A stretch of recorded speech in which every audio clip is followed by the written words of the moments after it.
우리 뭐 사람 간의 관계도 이제 제일 사랑하는 사람이 식구들이죠. 아내, 남편이 가장 사랑하는 사람이죠. 그런데 사랑합니다 고백 잘 안 하시죠? 그런데 우리 예수님을 다 사랑합니다. 그런데 우리가 고백을 자주 안 하기 때문에 예수님 사랑합니다 그러면 왠지 쑥스러워요. 혼자는 잘해, 아무도 없을 때는. 그런데 우리가 함께 예수님을 사랑합니다 이렇게 고백할 때마다 뭔가 좀 뻘쭘한 느낌이 들어요. 여러분, 올 한 해는 전심으로 우리 주님을 사랑하는 그런 한 해가 되었으면 좋겠습니다. 우리 침묵이라는 말이 있죠. 침묵. 이 침묵이라는 말은 가라앉을 침 그리고 고요할 묵이란 말을 씁니다. 그래서 이 침묵이라는 말의 뜻은 아무 말도 없이 잠잠히 있는 것 혹은 그런 상태로 정의를 하죠. 세상에서 가장 깊은 게 뭘까요? 세상에서 제일 알 수 없는 게 사람의 마음입니다. 그래서 우리가 그런 말 쓰죠. 열 길 물속은 알아도 한 길 사람 속은 모른다. 다른 사람의 마음뿐만 아니라 사실 자기의 마음도 잘 알지 못해요. 내 마음속 깊은 곳에 도대체 뭐가 있는지 아는 사람들이 다 아는 것 같지만 실상은 그렇지 않다는 것이죠. 물론 그 마음의 깊이는 들어가 본 사람만 알 수 있습니다. 대부분의 사람들은 내 마음 속에 깊이 들어가지 않고 그저 마음의 언저리 얕은 물가에서 대부분은 생을 마치죠. 내 마음 깊은 곳에는 뭐가 있을까요? 우리 마음 깊은 곳에는 우리의 심령이 있습니다. 우리가 왜 사는지, 무엇을 위해 사는지 그것을 들여볼 수 있는 것이 바로 하나님께서 주신 믿음이라는 것이죠. 즉 우리의 심령 깊은 곳에는 우리 주님이 계십니다. 흔히 신의 좌소라고 이야기를 하죠. 그 하나님께서 내 안에서 어떤 일을 하시는지, 어떤 말씀을 하시는지 그것을 볼 수 있다면 그 인생은 정말 보화를 찾아낸 그런 인생이죠.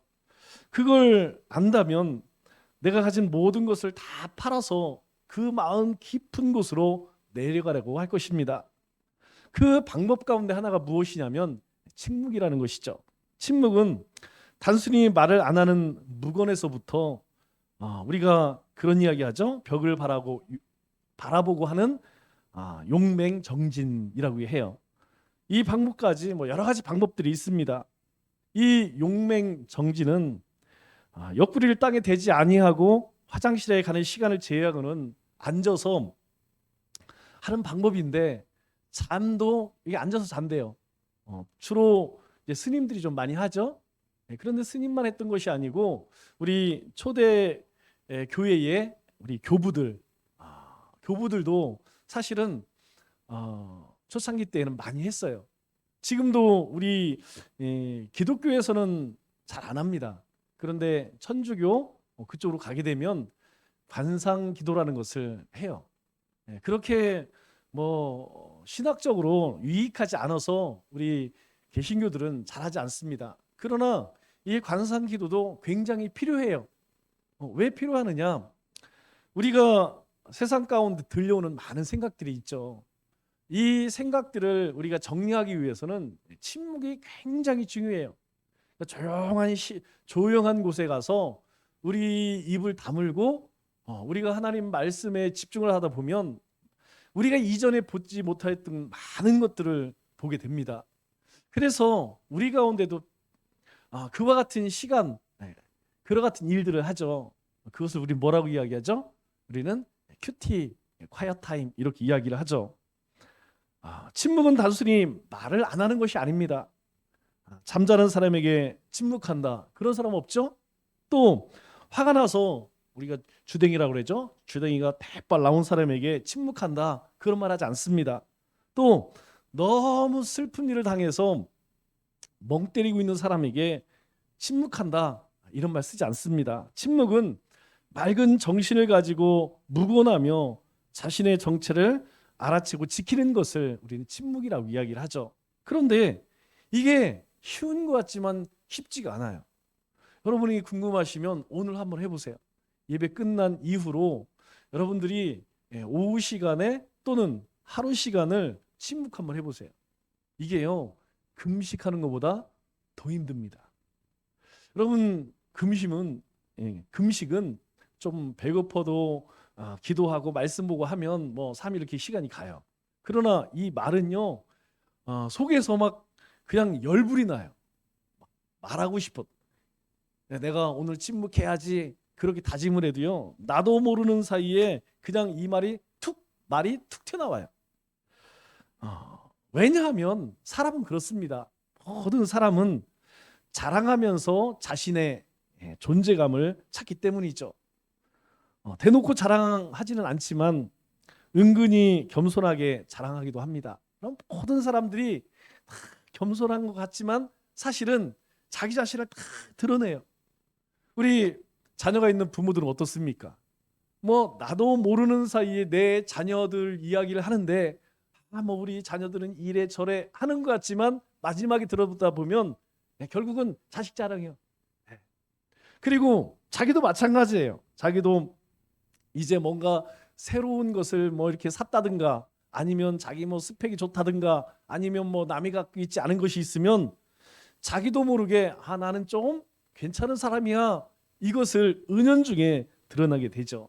그러면 우리 그리스도인들은 무엇으로 존재감을 확인할 수 있을까요?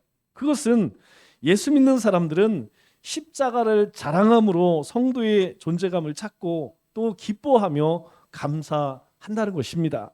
그러므로 우리는 십자가만 자랑할 수 있어야 한다는 것이죠. 우리에게 아주 익숙한 말이지만 예수님 당시의 사람들에게는 이 말이 정말 이상하게 들렸을 거예요. 왜냐하면 예수님께서 십자가에 달려 돌아가셨습니다. 그렇기 때문에 예수님은 당시에 이스라엘 백성들에게 저주받아서 그냥 십자가에서 죽은 그런 비참한 사람이에요.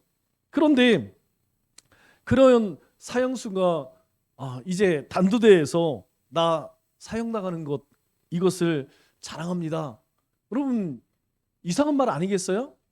우리 뭐 요즘에 이루 말할 수 없는 흉악범들이 있죠. 보니까 정말 갈수록 흉폭해지는 것 같아요. 정말 이 사람이 아닌 것 같아요. 어떻게 그렇게 악한 범죄를 저지를 수 있는지. 여러분, 그런 사람이 뻔뻔하게 방송에 나와서 나는 사형 언도받은 것을 자랑으로 여깁니다. 그러면 뭐 온 국민들이 난리가 나겠죠. 당시에는 똑같은 말이라는 거예요. 그런데 오늘 본문 14절의 말씀을 보면 이렇게 이야기합니다. 내게는 우리 주 예수 그리스도의 십자가 외에 결코 자랑할 것이 없으니. 아니, 예수님께서 십자가에 달려 돌아가신 것은 당시 사람들에게는 하나님을 모독한 신성 모독으로 그렇게 저주받아서 죽었는데, 사도 바울은 가는 곳마다 뭐라고 이야기해요? 그 예수님의 십자가 외에는 결코 자랑할 것이 없다, 이렇게 이야기해요. 사도 바울에게 있어서 내 자랑거리는 예수님밖에 없다, 십자가에서 죽으신 예수님밖에 없다, 이렇게 고백을 합니다. 여기서 자랑이라고 하는 말은 다른 곳에 보면 즐거움, 기쁨이라는 말로 번역되기도 합니다. 그래서 이 14절의 말씀을 우리가 바꾸면 십자가 외에는 결코 기뻐할 것이 없으니, 이런 말도 된다는 것이죠. 여러분, 만일 우리 가운데에 믿음이 없다면 여러분, 이 말이 이해가 될까요? 여러분, 십자가는 자랑거리가 아니에요. 십자가는 수치요, 당시에 정말 죄인 가운데에서도 아주 극악무도한 죄인들이 달리는 곳이 십자가입니다. 그런데 그 십자가 외에는 자랑할 것이 없다, 이렇게 이야기해요. 그렇다면 십자가만 자랑하고 즐거워한다는 것, 그것은 무슨 의미일까요? 그것은 그러면 십자가 말고 다른 자랑은 절대 하면 안 될까요? 여러분, 사실 우리는 어떻습니까? 은근히 자랑하고 싶은 거 많이 있잖아요. 내 자신도 좀 드러내고 싶고, 그리고 내가 하는 일도 그렇고. 여러분, 제가 뭐 여러 사람 만나보면 자기 자신에 비관하는 사람들은 간혹 있기는 하지만 그거 다 위장이더라고요. 뭐 힘들다 어렵다 하면서도 그 가운데서도 나는 이렇게 한다. 결국에는 그 고난 가운데에서, 어려운 환경 가운데에서 자기 자랑하고 있더라고요. 대부분 그렇습니다.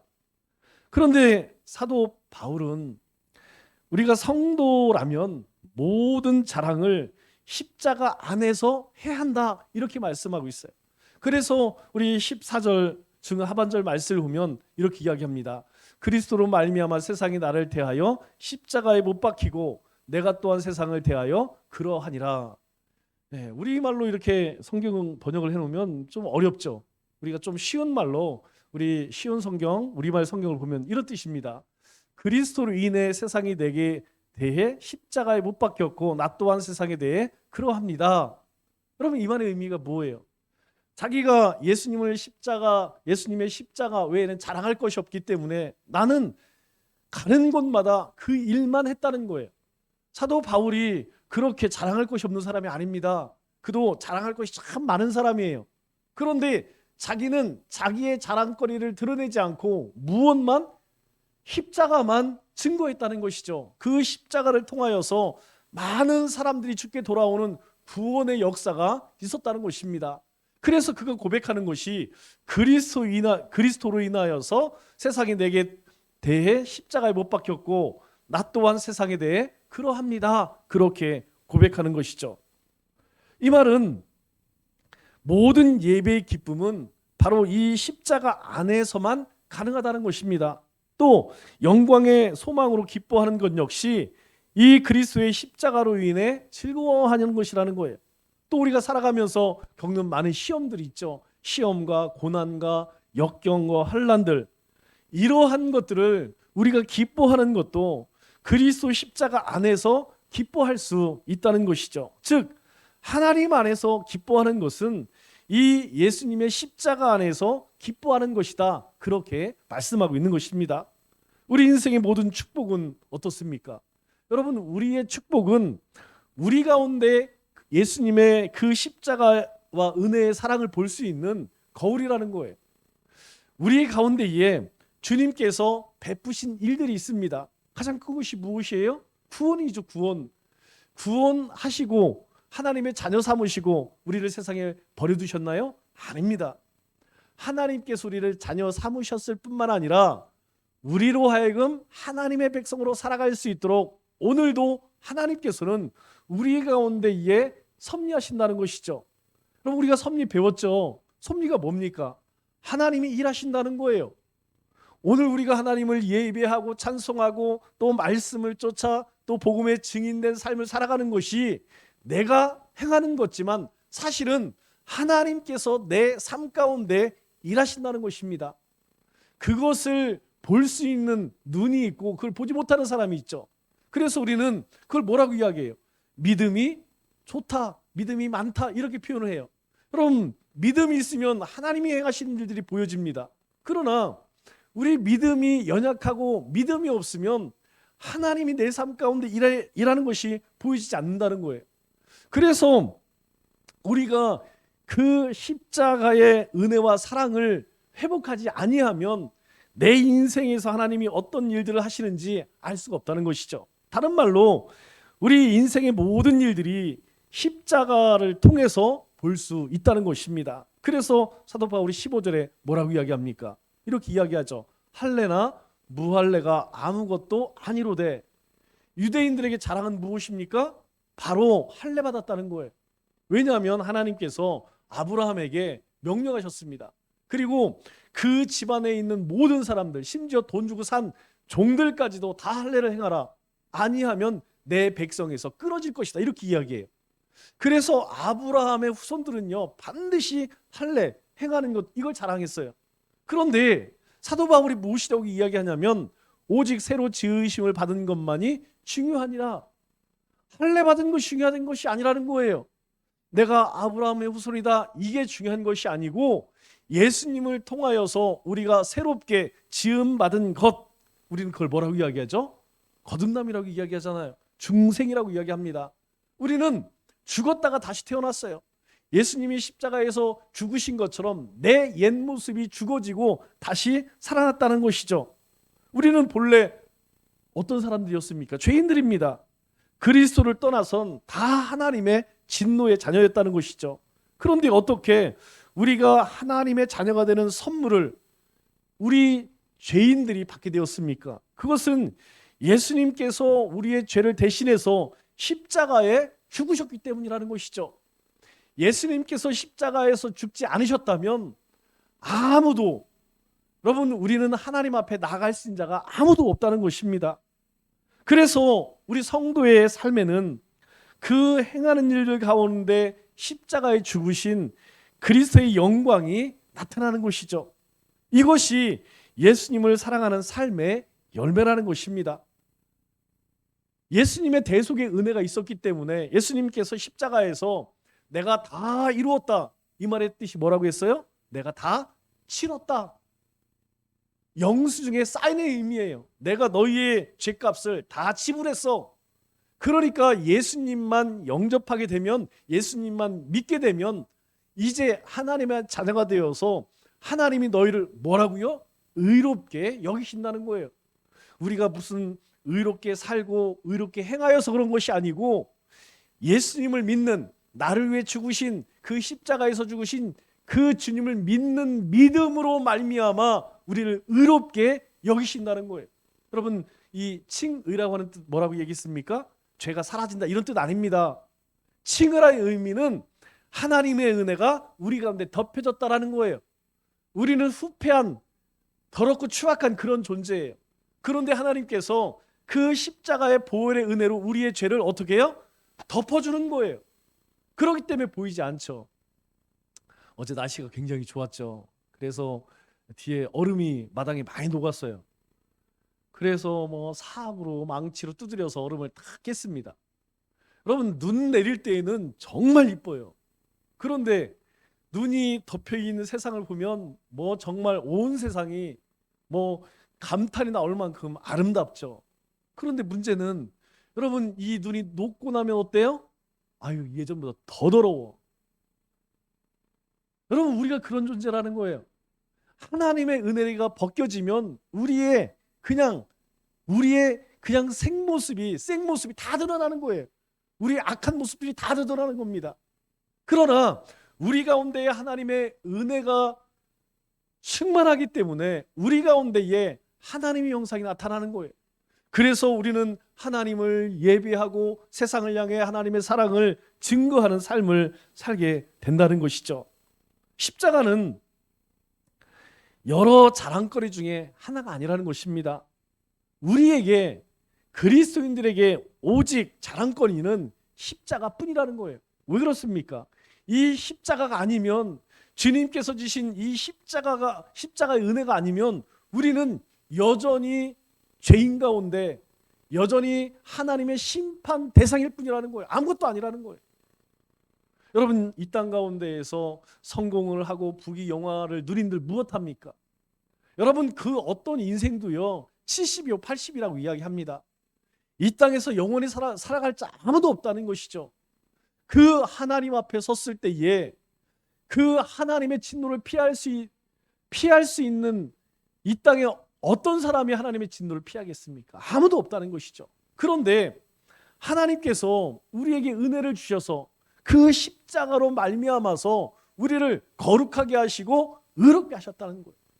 그래서 하나님 앞에 가면 우리가 많은 일들을 하고 또 하나님을 위해서 그래서 우리가 하나님 나라에 가는 것이 아니고, 바로 주님 때문에, 예수님께서 우리를 위해 죽으신 그 십자가의 은혜로 말미암아서 우리가 하나님 나라에 가는 것이죠.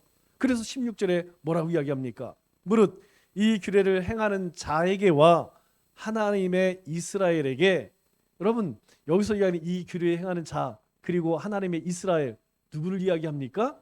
바로 예수 그리스도의 대속의 은혜를 입은 자들, 우리를 이야기하는 것이에요. 그들에게 무엇을 준다는 것입니까? 평강과 긍휼이 있을지어다. 하나님의 구원받은 백성이 아니군요. 참 평강을 누릴 수 있는 사람이 있을까요? 없다는 것이에요.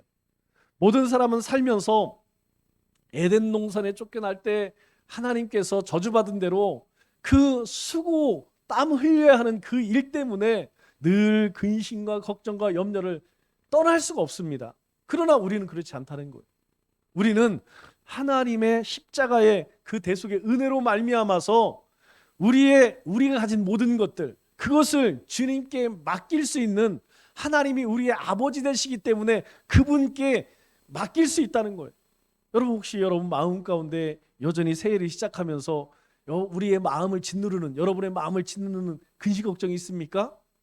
그러면 빨리 주님께 내려놓으시기 바라요. 여러분들에게도 몇 번 말씀드렸어요. 시골에 할머니가 버스 타면서, 여러분 버스 안에서 그 짐을 머리에 이고 있다면 여러분 얼마나 어리석은 겁니까? 그러나 실제로 그런 사람이 있었다는 거예요. 나는 내 차비는 냈지만 내 머리에 있는 이 짐에 대한 차싹을 안 냈기 때문에 버스에 타고서도 여전히 그 짐을 머리에 이고 있어. 여러분 얼마나 어리석습니까? 이미 하나님께서 우리를 하나님의 자녀 삼아주셨는데 여전히 우리가 세상 살아가면서 근심, 걱정, 두려움, 이런 것들을 품고 살아간다면 이것보다 어리석은 사람이 없다는 것이죠. 그래서 평강과 긍휼이 뭡니까? 불쌍히 여기는 마음이죠. 하나님께서 우리를 그렇게 여기셨다는 거예요. 우리를 불쌍히 여기셔서 우리에게 그 하나님의 긍휼함을 베풀어 주셨다는 거예요. 그래서 우리가 주님 앞에 나아가기만 하면, 주님의 이름만 부르기만 하면 주님께서 응답하시겠다는 거예요. 하나님의 이 우리의 간구함에 대한 응답은요, 성경에 수도 없이 많습니다. 부르짖으라는 거예요. 하나님 앞에 구하라는 거예요. 그러면 하나님께서 행하시겠다. 왜요? 우리로 그 십자가의 은혜로 자녀 삼으시기 때문에. 우리는 그 은혜, 사실 공짜죠. 하나님께서 아무런 조건 없이 우리를 자녀 삼아 주셨습니다. 그러나 하나님께서는요, 이루 말할 수 없는 그 독생자 예수님을 십자가에서 살을 찢으시고 피를 흘리심으로 말미암아 우리를 구원하셨다는 것이죠. 그래서 바로 그러한 하나님의 사람들에게 하나님이 주시는 것이 무엇입니까? 평강과 긍휼이 있을지어다. 우리 가운데에 하나님이 주신 축복이라는 것입니다. 그래서 그리스도인에게는 오직 십자가뿐이라는 거예요. 십자가 외에는 우리의 삶에 자랑할 것이 없다는 것입니다. 십자가 외에는 진정한 기쁨도 감사도 없다는 것이죠. 왜 그렇습니까? 바로 우리의 모든 꿈과 우리의 모든 소망과 우리의 모든 계획은 바로 이 십자가의 보혈로 우리에게 베풀어 주신 은혜와 자비를 나타내기 위한 것이라는 거예요. 그래서 사도 바울이 17절에 뭐라고 이야기합니까? 이후로는 누구든지 나를 괴롭게 하지 말라. 사도 바울이 많은 곳에 가서 복음을 전하고 교회를 세웠어요. 그런데 모든 사람들이 다 사도 바울에 대해서 좋은 마음만 갖고 있는 것이냐, 가졌느냐? 아닙니다. 많은 사람들이 그 가운데에서는 이 사도 바울을 헐뜯고 괴롭힌 사람들이 한둘이 아닙니다. 왜 그럴까요?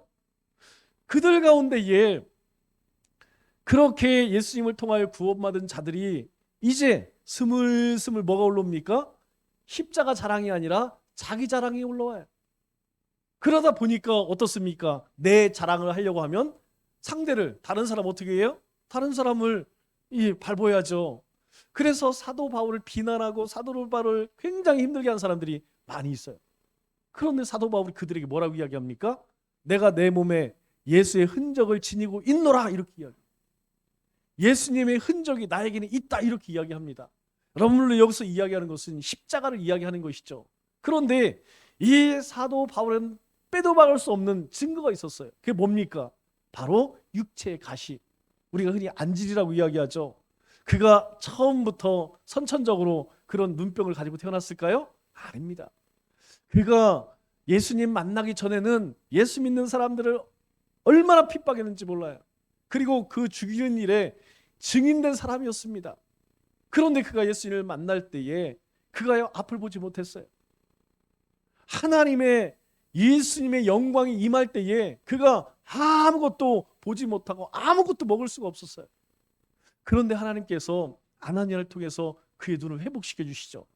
그러나 그는 일평생 삶 가운데에서 이 안질 때문에, 눈병 때문에 굉장히 고통받았어요. 고린도 성도들이 그들 가운데 다툼이 일어났죠. 아볼로파니, 그리스도파니, 바울파니, 이것 때문에 막 싸움이 일어났죠. 여러분, 왜 일어났겠습니까? 아볼로 후임으로도 아볼로 목사님은 잘생긴 목사님이에요. 그런데 이 사도 바울은요 형편없습니다. 여러분 우리가 사람을 누굴 만났을 때에도 첫인상 참 중요하지 않습니까? 사도 바울이 그렇게 말을 잘하는 사람도 아니에요. 글은 잘 씁니다. 그래서 많은 성경을 남겼지만 말을 그렇게 잘하는 것도 아니고 잘생긴 사람도 아니에요. 그런데 거기에다가 늘 뭐가 껴 있어요? 눈곱이 껴 있어요. 여러분 이 지금처럼 뭐 의술이 좋거나 좋은 약들이 있었겠습니까? 다 민간 치료지. 그러다 보니까 눈은 항상 충혈이 돼 있고 눈곱은 껴 있고 말은 어눌하고, 그러니까 그 복음으로 인하여 은혜 받은 사람도 있지만 그 외적인 것 바라보고서 막 비난하는 사람도 많이 있었다는 것이죠. 그런데 사도 바울에게는 뭐라고 이야기해? 그것이 예수의 흔적이라는 거예요. 그것이 예수의 흔적이다. 나는 이거 부끄럽지 않다는 거예요. 예수님의 그 십자가가 나를 예수 핍박하던 사람에서 예수 복음 전하는 사람으로 만들었다는 거예요. 그래서 나는 이 눈에 눈곱 끼고 충혈되어 있는 거 나는 부끄럽지 않다는 거예요. 이 흔적이라는 말을 스티그마라는 말을 써요. 스티그마가 무엇이냐면 뭐 우리나라도 예전에 그랬죠. 노예에다가 얼굴이나 등짝에 뭐 붙입니까? 인두로 달구어서 노비, 비자, 노비 이걸요 인두로 치죠. 살에다가. 그래서 이 사람은요 그 살을 잘라내기 전까지는 어디를 가든지 그 신분을 바꿀 수 없습니다. 여러분 신분증은 위조할 수 있어요. 그런데 몸에다가 불로 지진 것을 이거 어떻게 없애겠습니까? 가릴 수가 없다는 것이죠. 우리나라만 그런 것이 아니고 당시 이 충북도 마찬가지. 뭐 노예는 사람 취급을 못했기 때문에 이 노예들에게 낙인을 찍었습니다. 이 사람은 노예다. 불에 달구어서 그렇게 흔적을 남겼다는 것이죠. 그래서 그 사람은요 죽을 때까지 그 자녀가 태어나면 또 거기에 낙인을 찍고, 그게 뭐냐면 바로 흔적이라는 거예요. 스티그마라는 거예요. 자식에는, 사도 바울은 나에게는 사라지지 않는 예수님의 흔적이 있다는 거예요. 자신의 이 눈이 부끄럽지만 나에게는 흔적이라는 거예요. 어떤 흔적? 십자가의 흔적이라는 거예요. 예수님이 십자가의 죽으심으로 말미암아서 나로 이제 예수님을 핍박하는 사람이 아니라 복음을 증거하는 사람으로 바꾸었다는 것이죠. 그러면 사도 바울에게만 그런 흔적이 있나요? 아니에요. 우리에게도 그런 흔적이 있다는 것입니다. 우리의 삶 가운데에도 예수님의 흔적이 있다는 거예요. 그것을 어떻게 알 수 있을까요? 우리 갈라디아서 2장 20절 말씀을 보니까 우리가 너무나 잘 아는 말씀이요. 내가 그리스도와 함께 십자가에 못 박혔나니 그런즉 이제는 내가 사는 것이 아니요 오직 내 안에 그리스도께서 사시는 것이라. 언제 우리가 십자가에 못 박혔습니까? 예수님께서 십자가에 못 박히실 때에 우리도 같이 그곳에서 죽었다는 거예요. 예수님께서 죽으셨을 때 하나님이 택하신 우리 모두도 그 안에서 같이 죽었다는 것이에요. 우리가 믿음으로 예수 그리스도를 영접했을 때 이런 죽음을 우리가 경험했다는 것입니다. 여러분 우리가 예수님을 영접할 때의 첫 번째 고백이 뭡니까? 나는 죄인입니다. 여러분 우리가 주님 앞에 무릎을 꿇을 때, 우리가 하나님께 예배 드릴 때 가장 먼저 하는 것이 뭐예요? 참여 아닙니까? 여러분 우리가 하나님 앞에 엎드려 기도하며 하나님 나는 이렇게 잘난 사람입니다. 제가 그렇게 기도하는 사람 한 명도 못 봤어요. 우리는 주님 앞에 엎드릴 때마다 무엇만 보여지냐면 우리의 연약함만 보여지는 거예요. 우리의 죄악만 보여집니다. 왜 그래요? 주님께서 우리 가운데 함께 하시기 때문에 우리의 모습이 내 눈에 보여집니다. 다른 사람의 눈에 보여지지 않지만 내 눈에는 보여지는 거예요. 우리가 말씀을 읽고 묵상하고 우리가 말씀을 들을 때 여러분 어떻습니까? 아, 내가 이런 존재이구나. 그래서 사도 바울이 뭐라고 이야기합니까? 우리는 십자가에서 주님과 함께 완전히 죽었습니다. 그리고 우리는 그 주님으로 인하여 다시 살아났습니다. 이제 그리스도와 십자가에 못 박혔나니 그러니 나는 죽었습니다. 우리는 죽었습니다. 나는 죽었습니다. 그리고 이제는 내가 산 것이 아니고 오직 내 안에 그리스도께서 주님만 사는 것입니다. 우리가 그런 존재가 되었다는 것이에요. 왜? 내가 죽었기 때문에 나의 후패한 옛 사람도 함께 죽었다는 것이에요. 그런데 우리가 이 땅에 여러분 육신을 가지고 살아가지 않습니까? 여러분 우리가 육신을 가지고 살아간다는 건 뭐예요? 우리 안에 주님께서 우리 안에 살아계시다는 거예요. 그래서 우리가 하나님을 예배할 수 있는 거 아니겠습니까? 우리 안에 주님이 살아계시지 않으면 주님 앞에 나올 수 없으면 아무나 예배드릴 수 있는 거 아니라는 거예요. 아무나 찬양하고 아무나 하나님 말씀과 동행하는 것이 아니라는 것이죠. 그런데 사도 바울이 이렇게 이야기해요. 이제 내가 육체 가운데 사는 것은, 이 육체는 뭘 이야기합니까? 우리가 이 육신을 가지고 살아가는 삶을 이야기하는 것이죠. 그러나 이제는 이전과 같은 내가 아니라는 거예요. 이전에는 내 마음, 내 뜻대로, 내 생각대로, 내 경험대로 살아가지만 이제는 내가 죽었기 때문에 이전에 나로 살아가는 것이 아니라 이제 그리스도로 말미암아 살아간다는 거예요. 주님의 뜻을, 주님이 말씀하신 그 말씀 안에 살아간다는 것이죠. 그래서 이걸 뭐라고 이야기해요? 자기 부인이라고 이야기하는 것입니다. 자기 부인. 누구든지 나를 따르려거든 자기를 부인하고 자기 십자가를 져야 할지니, 이렇게 말씀하시잖아요. 왜 그렇습니까? 그렇게 말하는 이유가 바로 여기 있다는 거예요. 우리는 예수님과 함께 십자가에서 죽어진 그런 존재예요. 여러분, 우리의 내가 살아있다면 하나님 앞에 나아갈 수 있을까요? 나갈 수 없어요. 우리의 모습은, 죄인은 거룩하신 하나님 앞에 나갈 수 없습니다. 그러나 내가 죽어지고 주님이 우리와 함께 하시기 때문에, 주님께서 우리에게 은혜로 덮어주셨기 때문에 우리가 예수님 이름 붙들고 하나님 앞에 담대하게, 사실 담대하게 아니라 뻔뻔하겠죠. 뻔뻔하게 나가는 거예요. 우리가 그렇게 흉악한 인생을 살았음에도 불구하고 여전히 아버지 이름 부르면서 뻔뻔하게, 여러분 우리 자녀들이 그렇지 않습니까?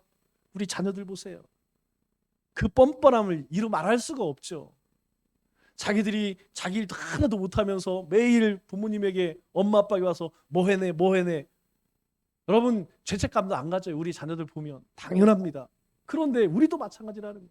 우리도 하나님 앞에 하나님이 원하시는 삶을 살지 못했음에도 불구하고 뻔뻔하게 나갈 수 있다는 거예요. 왜요?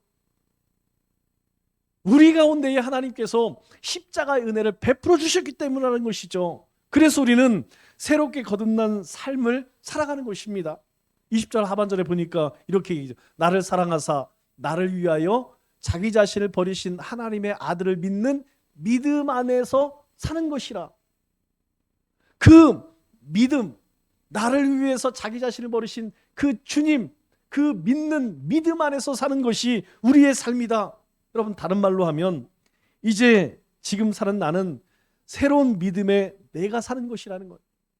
예전에 내가 추구하던 것, 내가 바라던 것, 내 소망을 쫓아 사던 내가 아니라 이제는 주님과 함께 살아가는 그런 존재가 되었다는 것입니다. 전혀 새로운 사람으로 사는 것이라는 거예요. 믿음의 사람으로 산다는 것입니다. 옛사람은 십자가에서 그리스도와 함께 죽었다는 것이죠. 그런데 여러분 한번 생각해 보세요. 이 죽은 내가 다시 살아나면, 여러분 우리가 죽은 사람이 살아나면 막 귀신이라고 난리가 나죠? 마찬가지라는 거예요. 우리는 이미 죽은 자들입니다. 우리의 옛 모습들은, 우리의 자아는 십자가에서 죽은 자들이에요. 그런데 여전히 우리 가운데에 그 옛 모습들이 살아난다고 하면 이거 뭔가 문제가 있는 것이죠. 어떻게 이런 일이 일어날 수 있을까요? 여러분 십자가에서 예수님과 함께 내가 죽었기 때문에 우리는 죽은 자들입니다. 이제 내가 사는 것은 하나님의 아들을, 예수님을 믿는 믿음 안에서 사는 것이다. 하나님께서는 우리와 하나님의 아들을 믿음으로 연결시켜 주셨어요. 하나님께서 은혜를 베풀어 주셔서 우리에게 믿음을 주셔서 그 믿음으로 주님의 이름을 붙들고 하나님께 나아가는 자가 되게 하셨다는 것이죠. 그렇게 하면 하나님의 아들과 주님과 연합되어지고 예수님의 죽음이 우리의 죽음이 되고 예수님의 그 생명이 우리의 생명이 되었다는 것이에요. 그래서 우리 인생 가운데 가장 큰 사건은 주님이 이 땅에 오시고 십자가를 지시고 부활하신 사건입니다. 여러분 이 사건이 인류 역사 가운데 가장 크기 때문에 올해가 몇 년이에요? 2023년입니다. 2023년이 되었다는 것은 바로 하나님이 사람으로 이 땅에 오시고 우리를 위해 십자가를 지시고 사망 권세를 이기시고 부활하신 지 2023년 되었다는 뜻이에요. 그럴 때 우리는 십자가 중심의 사람이 되는 것입니다. 그것이 바로 예수님을 사랑하는 것이라는 거예요. 그럴 때 비로소 사도 바울이 14절에 뭐라고 이야기합니까? 나는 예수 그리스도의 십자가 외에는 다른 것 아무것도 자랑하지 않습니다. 나는 예수님의 그 십자가 외에는 자랑할 것이 없습니다. 그렇게 고백하게 된다는 것이죠. 그러므로 세상은 더 이상 우리의 보배가 아니라는 거예요. 세상은 더 이상 우리의 삶의 원동력이 아니라는 것입니다. 성공과 또 더 많이 소유하고 또 사람들의 칭찬을 받는 것, 이것이 우리의 삶의 즐거움이 될 수 없다는 것이에요. 여러분 한번 우리 자신을 돌아볼까요? 나는 무엇으로 즐거움을 살고 정말 예수님의 십자가로 즐거워하고 있는가? 아니면 여전히 세상 것 그것을 추구하며 그것의 마음을 빼앗고 있지 않은가? 우리의 만족과 기쁨도 이제는 더 이상 세상 것이 아니라는 것입니다. 오직 예수님만이 우리의 만족과 기쁨과 소망이라는 것이죠. 오직 예수 그리스도만이 우리의 삶의 근원이 되시는 것입니다. 그래서 요한 1서 2장 15절 16절에 무엇이라고 이야기합니까? 우리가 너무나 잘 아는 말씀이죠. 이 세상이나 세상에 있는 것들을 사랑하지 말라. 누구든지 세상을 사랑하면 아버지의 사랑 그 안에 있지 아니하니, 이는 세상을 사랑하는 것 뭘 쫓는다는 거예요? 육신의 정욕과 안목의 정욕과 이생의 자랑이니, 이것은 아버지께로 온 것이 아니래. 세상으로부터 온 것이라는 것입니다. 여기에 마음 뺏기지 말라는 것이죠. 말씀을 뺏겠습니다. 우리가 예수님을 전심으로 사랑할 때 세상의 모든 즐거움이 십자가만 자랑한 것으로 변하게 되는 것입니다. 만일 그렇지 못하면 우리는 여전히 육신의 정욕과 안목의 정욕과 이생의 자랑을 쫓아 살아갈 수밖에 없다는 것이죠. 그러면 거기에 생명이 있을까요?